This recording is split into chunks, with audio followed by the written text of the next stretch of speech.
अहो ऐका ना, 4 ते 5 तास तरी ठेवलं तरी कुरकुरीत राहणार हे व्हेज मंचुरियन आहे. आणि त्याचा ड्राय सॉस देखील आहे. काय दिसतंय बघा, मस्त कुरकुरीत हे व्हेज मंचुरियन. मस्त ते सॉसचं कोटिंग, आ हा हा हा, क्या बात आहे. नमस्कार, मी मधुराज रेसिपी फूडी मध्ये तुम्हा सर्वांचं खूप खूप खूप मनापासून स्वागत. कुरकुरीत मस्त असे हॉटेलपेक्षाही भारी व्हेज मंचुरियन करूयात. बरं, मी काय म्हणते, साहित्याची संपूर्ण यादी व्हिडिओच्या शेवटी खाली डिस्क्रिप्शन बॉक्समध्ये आहे. पण पटाक्कन पहिले सबस्क्राईब करा आणि काय काय घेतलं ते बघूयात. लहान कोबीचा अख्खा गड्डा घेतलाय. कोबी धुवून मग असा चिरलाय. अर्धा कप पोहे, अर्धा कप कॉर्नफ्लॉर, स्प्रिंग अनियन म्हणजे कांदापात, फरसबी, मिरपूड, गाजर, ढोबळी मिरची, आलं लसूण, चवीपुरतं मीठ, हिरवी मिरची. यासोबतच सोया सॉस, त्यासोबत आपल्याला चिली सॉस हे सगळं लागेल. पण जेव्हा सॉस करायचं हे सगळं पुन्हा मी दाखवेल. सॉसचं तिथं काय काय आपल्याला इन्ग्रेडियंट हवे. सगळ्यात आधी पोहे स्वच्छ धुवून घ्यायचे. पोह्यांमुळे काय होतं, तळलेले मंचुरियन 3-4 तास जरी ठेवले तरी मस्त कुरकुरीत आहेत तसे राहतात. त्यामध्ये पाणी आणि फक्त धुवून घ्यायचं, भिजत घालायची गरज नाही. आता हे भिजवलेले पोहे बाजूला ठेवूयात. आणि हे आपलंच पुश शॉपर आहे, madhurasrecipeclub.com वर जाऊन तुम्ही चेक करू शकता, खरेदी करू शकता. आता सगळ्यात आधी यामध्ये कोबी घेते. मंचुरियनसाठीच्या भाज्या आहेत ना, त्या एकदम बारीक कराव्या लागतात.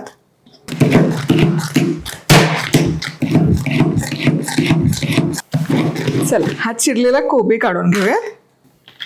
बघा काय सुरेख चिरला जातो, परफेक्ट.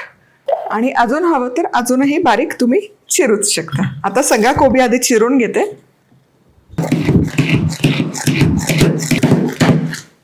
चला, हा देखील काढून घे.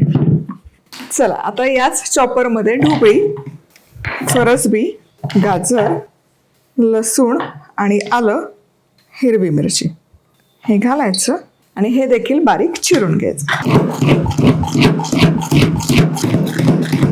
चला, या भाज्या देखील तयार आहेत. वा, बघा आहे की नाही सोपं. गाजर देखील छान बारीक झालं, ढोबळी बारीक झाली, मिरची, आलं, लसूण, क्या बात आहे. आता या भाज्यांवर पातीचा कांदा घालूयात.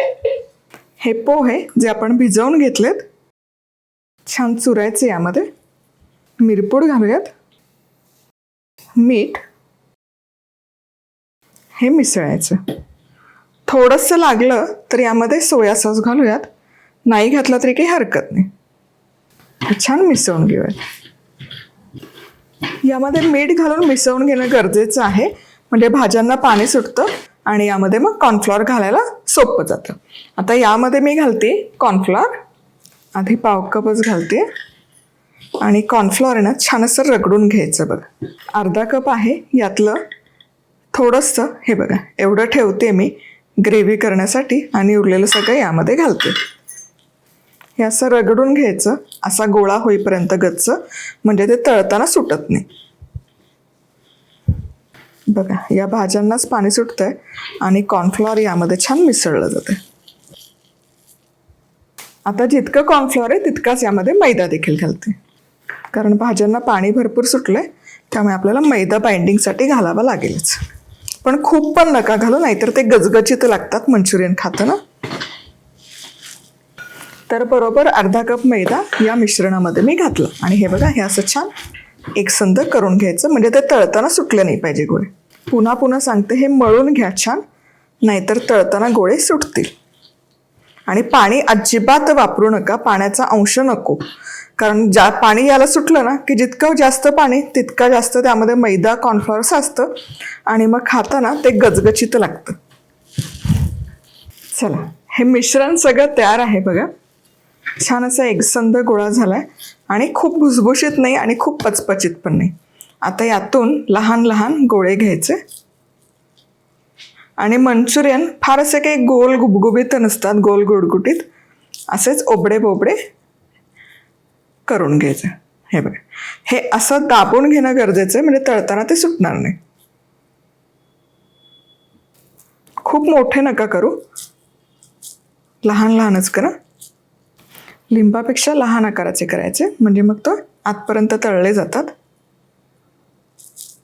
चला, मंचुरियन इथे तयार केलेत. भरपूर मंचुरियन होतात एवढ्या प्रमाणात. इथे स्वच्छ ताटलीत आहेत आणि इथे बरबटलेल्या कुंड्यात देखील आहेत, खूप होतात. चला आता हे तळूयात. तर तेल मोठ्या आचेवर गरम करायला ठेवलं आणि आता मध्यम आचेवर करून हे मंचुरियन तळून घ्यायचं. आणि हे तळताना खूप मोठ्या आचेवर तळू नका, नाहीतर आत आहे ना कच्चे राहतील. मंचुरियन तेलात सोडले की 1 मिनिट स्टँडिंग टाइम द्या आणि नंतर गुलाबजाम कसे आपण तळतो तसे रोटेट करा, म्हणजे एकसारखे तळले जातात. चला, आणि मी तुम्हाला सांगते हे ना निघुतीने तळा. किमान एक बॅच तळण्यासाठी 5 ते 7 मिनिटं गेली पाहिजे, म्हणजे ते आतपर्यंत तळले जातात आणि आतपर्यंत कुरकुरीत आणि खुसखुशीत होतात. आता 3 मिनिटं झालीत बघा आणि हलका हलका सोनेरी रंग यायला सुरुवात झाली. पण आणखी हे 2-3 मिनिटं मी तळत राहणार आहे. चला, हे मस्त खरपूस असे तळून झाले. काय सुरेख रंग आलाय बघा, वा वा वा. आणि एकदम खरपूस असे तळून झाले. आता असे खरपूस तळले ना तर 3 ते 4 तास तरी ठेवले तरी हे असे खुटखुटीत राहतात. वा, बघा मस्त एकदम कुरकुरीत होतात. याच प्रकारे मंचुरियन तळून घ्यायचे. चला, पुढची बॅच तळतीये, तोवर बघूयात कसं कुरकुरीत झालंय ते. बघा, एकदम कुरकुरीत होतं. चला, फोडूनही दाखवते. आणि आतमध्ये बघा, आहा हा, एकदम हलकं होतं, अजिबात डेन्स होतं नाही. चला, पुढची बॅच देखील खरपूस अशी तळून झाली. काय दिसतंय, वा वा वा वा. चला, आता सॉस तयार करूयात. चला, मंचुरियन तयार आहेत. आता त्याचा ग्रेव्ही किंवा सॉस तयार करूयात. त्यासाठी काय काय साहित्य लागतं ते बघूयात. 1 लहान वाटी बारीक चिरलेला कांदा, कोबी, कांद्याची पात, थोडीशी फरसबी, आलं, chilli sauce, tomato sauce, soya sauce, गाजर, ढोबळी मिरची, लसूण, मिरपूड. यासोबतच तेल आणि कॉर्नफ्लॉवर जे आपण मगाशी ठेवलं ते. चला, आता सॉस करण्यासाठी 2 टेबलस्पून तेल गरम करून घेतलं. जरा मोठ्या आचेवर करा, म्हणजे तो स्मोकी चव छान येते. सगळ्यात आधी लसूण घातलं की आल्याचे तुकडे, वा, मिसळून घ्या. काय सुवास तरवळतो तुम्हाला सांगते. आलं आणि लसूण असं तेलामध्ये परतलं की आता यामध्ये बारीक चिरलेला कांदा, भाज्या मगाशी आपण ज्या तयार केल्या ना त्यातल्याच थोडं थोडं ठेवायचं, फरसबी, गाजर, ढोबळी मिरची मिसळायचं. आता या भाज्या 2-3 मिनिटं छान टॉस करून घ्यायच्या, परतून घ्यायच्या. तोवर थांबायचं कशाला, कॉर्नफ्लॉवर घ्यायचं, यामध्ये पाणी घालायचं आणि याचं घोळ तयार करायचं. हे बघा, असं कॉर्नफ्लॉवरचा घोळ तयार आहे. भाज्या पण तयार आहेत बघा, मस्त. आता यामध्ये कोबी घालायचा, कांद्याची पात, मिरपूड मिसळून घेऊया. आणि कोबी घातल्यानंतर आणखी 2-3 मिनिटं हे एकत्र शिजवून घ्यायचं. चला, भाज्या मस्त अशा परतून झाल्या. ओव्हर कुक करू नका, कारण सॉसमध्ये परत त्या शिजल्या जातात, त्यामुळे हलकासा क्रंच आणि रंग राहिला पाहिजे. आता यामध्ये सॉसेस घालायचे. सोया सॉस 1 चमचा, soya sauce, chilli sauce, tomato sauce मिसळून घेऊया.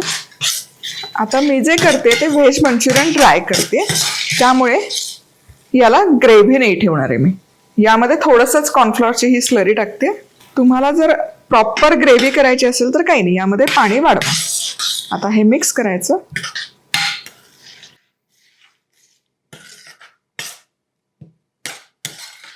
आणि 3-4 मिनिटं छान शिजवून घ्यायचं. वाह, काय बहारदार सॉस दिसतोय तुम्हाला सांगते. रंग बघा परफेक्ट आलाय, टेक्स्चर परफेक्ट आहे, जसं हॉटेलमध्ये मिळतं की नाही तसंच झालंय बघा. वा वा वा वा, बघा क्या बात आहे. चला, आता यामध्ये घालूयात हे मंचुरियन जे आपण तळून ठेवले. बघा एकदम खुसखुशीत आवाज आला की नाही. हे बघा, चला असा आवाज चांगला येतोय. आता हे तळून जवळपास पाऊण तास उलटून गेला तरी बघा, आता हे या सॉसमध्ये घोळवून घ्यायचे आणि खूप वेळ सॉसमध्ये नाही ठेवायचे, नुसते मिसळायचे आणि लगोलग सर्व करायचं. बघा हे झालं आपलं व्हेज मंचुरियन ड्राय तयार. सगळ्यात शेवटी अर्थातच कांद्याची पात. वा, कुरकुरीत असं व्हेज मंचुरियन ड्राय तयार आहे. लगोलग खाते. आहा, म्हणजे तुम्हाला कळेल कसं झालंय ते. गरम गरम आहे. मीठ नाही घातलेलं कारण सॉसेसमध्ये भरपूर मीठ असतं. तोंड पोळू नको देऊ रे बाबा.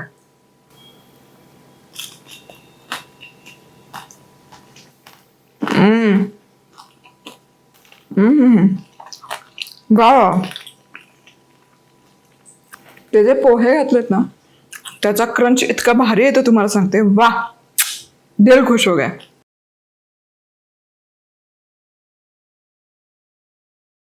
मंचुरियनचे गोळे तळून तुम्ही ठेवू शकता. मी तुम्हाला सांगते 4 ते 5 तास तसेच राहतात. सॉस तयार करून ठेवा.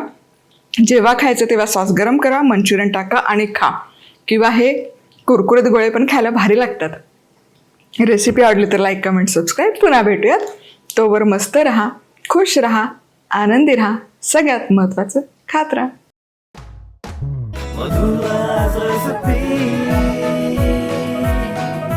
मधुराज रेसिपी, महाराष्ट्राची अस्सल चव.